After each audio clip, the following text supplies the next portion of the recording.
केंद्रीय अर्धसैनिक बलों के उन 11 लाख जवानों अधिकारियों के लिए झटका है जो सुप्रीम कोर्ट से पुरानी पेंशन मिलने की आस लगाए बैठे थे। सोमवार को सर्वोच्च अदालत ने इस मामले की सुनवाई की। सुप्रीम कोर्ट ने उस निर्देश पर अंतरिम रोक की पुष्टि की है जिसमें पुरानी पेंशन योजना ओपीएस सीसीएस पेंशन नियम 1972 के अनुसार केंद्रीय अर्धसैनिक बलों, केंद्रीय सशस्त्र पुलिस बलों के कर्मियों पर भी लागू होने की बात कही गई थी। न्यायमूर्ति संजीव खन्ना, न्यायमूर्ति संजय कुमार और न्यायमूर्ति आर महादेवन की पीठ ने दिल्ली उच्च न्यायालय के आदेश के खिलाफ अपील करने के लिए भारत संघ को अनुमति देते हुए यह आदेश पारित किया है। इसके तहत प्रतिवादियों सीएपीएफ कर्मियों की याचिकाओं का निपटान उच्च न्यायालय के फैसले के अनुसार किया गया था। सीएपीएफ में ओपीएस लागू करने के लिए ये याचिकाएं पवन कुमार एवं अन्य के द्वारा दायर की गई थी। आपको बता दें कि पवन कुमार मामले में यह माना गया था कि केंद्रीय अर्धसैनिक बल संघ के सशस्त्र बल हैं। ऐसे में पुरानी पेंशन योजना उन पर भी लागू होती है। सुप्रीम कोर्ट के समक्ष हुई संक्षिप्त सुनवाई में अतिरिक्त सॉलिसिटर जनरल ऐश्वर्या भाटी ने बताया कि याचिकाकर्ता देश की रक्षा करने वाले बलों के साथ समानता की मांग कर रहे थे। उच्च न्यायालय ने भी माना है कि ओपीएस का लाभ पवन कुमार मामले में यह माना गया कि केंद्रीय अर्धसैनिक बल संघ के सशस्त्र बल हैं। पुरानी पेंशन योजना उन पर भी लागू होती है। सुप्रीम कोर्ट के समक्ष हुई संक्षिप्त सुनवाई में अतिरिक्त सॉलिसिटर जनरल ऐश्वर्या भाटी ने बताया कि याचिकाकर्ता देश की रक्षा करने वाले बलों के साथ समानता की मांग कर रहे थे। उच्च न्यायालय ने माना है कि ओपीएस का लाभ सीएपीएफ कर्मियों पर भी लागू होगा। दूसरी ओर सीनियर एडवोकेट अंकुर छिंबर ने प्रतिवादियों यानी सीएपीएफ कर्मियों की ओर से अनुरोध किया है कि इस मामले में एक निश्चित तारीख दे दी जाए। सुप्रीम कोर्ट ने उनके अनुरोध को यह कहते हुए अस्वीकार कर दिया कि मामला इतना जरूरी नहीं है, इसकी सुनवाई में कुछ समय लगेगा। वे 6 से 8 सप्ताह बाद जल्दी सुनवाई के लिए एप्लीकेशन मूव कर सकते हैं। आपको बता दें, सीएपीएफ के 11 लाख जवानों अफसरों ने बीते वर्ष पुरानी पेंशन बहाली के लिए दिल्ली हाईकोर्ट से अपने हक की लड़ाई जीती थी। इसके बाद केंद्र सरकार ने दिल्ली हाईकोर्ट के फैसले को लागू नहीं किया। इस मामले में केंद्र ने सुप्रीम कोर्ट से स्टे ले लिया। जब केंद्र सरकार ने स्टे लिया तभी यह बात साफ हो गई थी कि सरकार सीएपीएफ को पुरानी पेंशन के दायरे में नहीं लाना चाहती। हैरानी की बात तो यह है कि दिल्ली उच्च न्यायालय ने पिछले साल 11 जनवरी को दिए अपने एक अहम फैसले में केंद्रीय अर्धसैनिक बलों यानी सीएपीएफ को भारत संघ के सशस्त्र बल माना था। दूसरी तरफ केंद्र सरकार सीएपीएफ को सिविलियन फोर्स बताती है।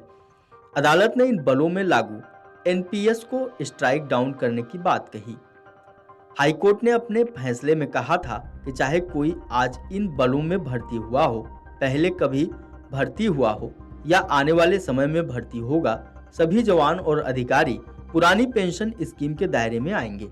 सर्वोच्च न्यायालय ने बीते वर्ष इस मामले की सुनवाई के दौरान कहा था कि याचिकाकर्ता विशेष अनुमति याचिका यानी एसएलपी में संशोधन भी कर सकते हैं, कोई नया दस्तावेज जोड़ सकते हैं।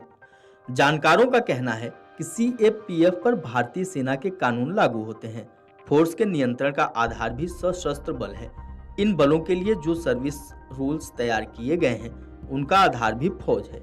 इन सारी बातों के होते हुए भी केंद्रीय अर्धसैनिक बलों को पुरानी पेंशन से वंचित किया गया। दिल्ली उच्च न्यायालय भी यह मान चुका है कि केंद्रीय अर्धसैनिक बल सीएपीएफ भारत संघ के सशस्त्र बल हैं। केंद्र सरकार कई मामलों में अर्धसैनिक बलों को सशस्त्र बल मानने को तैयार नहीं होती। सीएपीएफ में पुरानी पेंशन का मुद्दा भी इसी चक्कर में फंसा हुआ है। 1 जनवरी 2004 के बाद केंद्र सरकार की नौकरियों में भर्ती हुए सभी कर्मियों को पुरानी पेंशन के दायरे से बाहर कर उन्हें एनपीएस में शामिल कर दिया गया। इसी तर्ज पर सीएपीएफ जवानों को भी सिविल कर्मचारी मानकर उन्हें भी एनपीएस दे दिया गया। उस वक्त सरकार ने माना था कि देश में सेना, नेवी और वायुसेना ही सशस्त्र बल हैं। बीएसएफ एक्ट 1968 में भी कहा गया है कि इस बल का गठन भारत संघ के सशस्त्र बल के रूप में हुआ है। इसी तरह सीएपीएफ के बाकी बलों का गठन भी भारत संघ के सशस्त्र बलों के रूप में हुआ है। कोर्ट ने माना कि सीएपीएफ भी भारत के सशस्त्र बलों में शामिल है। इस लिहाज से उन पर सीएपीएफ लागू नहीं होता। केंद्रीय गृह मंत्रालय भारत सरकार द्वारा 6 अगस्त 2004 को जारी पत्र में घोषित किया गया कि गृह मंत्रालय के प्रशासनिक नियंत्रण के तहत केंद्रीय बल संघ के सशस्त्र बल हैं। सीएपीएफ के जवानों और अधिकारियों का कहना है कि केंद्रीय अर्धसैनिक बलों में फौजी महकमे वाले सभी कानून लागू होते हैं। सरकार खुद मान चुकी है कि ये बल तो भारत संघ के सशस्त्र बल हैं। इन्हें अलाउंस भी सशस्त्र बलों की तर्ज पर मिलते हैं। इन बलों में कोर्ट मार्शल का भी प्रावधान है। इस मामले में सरकार दोहरा मापदंड अपना रही है। अगर इन्हें सिविलियन मानते हैं तो आर्मी की तर्ज पर बाकी प्रावधान क्यों हैं? फोर्स के नियंत्रण का आधार भी सशस्त्र बल है। जो सर्विस रूल्स है वो भी सैन्य बलों की तर्ज पर बने हैं। अब इन्हें सिविलियन फोर्स मान रहे हैं तो ऐसे में ये बल अपनी सर्विस का निष्पादन कैसे करेंगे? इन बलों को शपथ दिलाई गई थी कि इन्हें जल, थल और वायु में जहां भी भेजा जाएगा ये वहीं पर काम करेंगे। सिविल महकमे के कर्मी तो ऐसी शपथ नहीं लेते हैं। Video desk amarujala.com।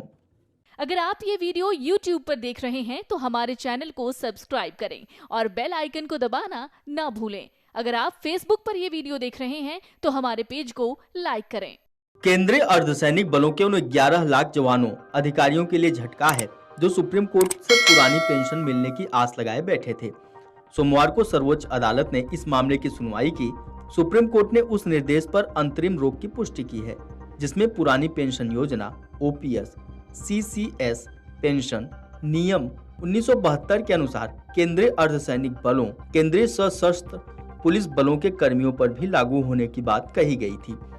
न्यायमूर्ति संजीव खन्ना, न्यायमूर्ति संजय कुमार और न्यायमूर्ति आर महादेवन की पीठ ने दिल्ली उच्च न्यायालय के आदेश के खिलाफ अपील करने के लिए भारत संघ को अनुमति देते हुए यह आदेश पारित किया है। इसके तहत प्रतिवादियों सीएपीएफ कर्मियों की याचिकाओं का निपटान उच्च न्यायालय के फैसले के अनुसार किया गया था। सीएपीएफ में ओपीएस लागू करने के लिए ये याचिकाएं पवन कुमार एवं अन्य के द्वारा दायर की गई थी। आपको बता दें कि पवन कुमार मामले में यह माना गया था कि केंद्रीय अर्धसैनिक बल संघ के सशस्त्र बल हैं। ऐसे में पुरानी पेंशन योजना उन पर भी लागू होती है। सुप्रीम कोर्ट के समक्ष हुई संक्षिप्त सुनवाई में अतिरिक्त सॉलिसिटर जनरल ऐश्वर्या भाटी ने बताया कि याचिकाकर्ता देश की रक्षा करने वाले बलों के साथ समानता की मांग कर रहे थे। उच्च न्यायालय ने भी माना है कि ओपीएस का लाभ पवन कुमार मामले में यह माना गया कि केंद्रीय अर्धसैनिक बल संघ के सशस्त्र बल हैं। पुरानी पेंशन योजना उन पर भी लागू होती है। सुप्रीम कोर्ट के समक्ष हुई संक्षिप्त सुनवाई में अतिरिक्त सॉलिसिटर जनरल ऐश्वर्या भाटी ने बताया कि याचिकाकर्ता देश की रक्षा करने वाले बलों के साथ समानता की मांग कर रहे थे।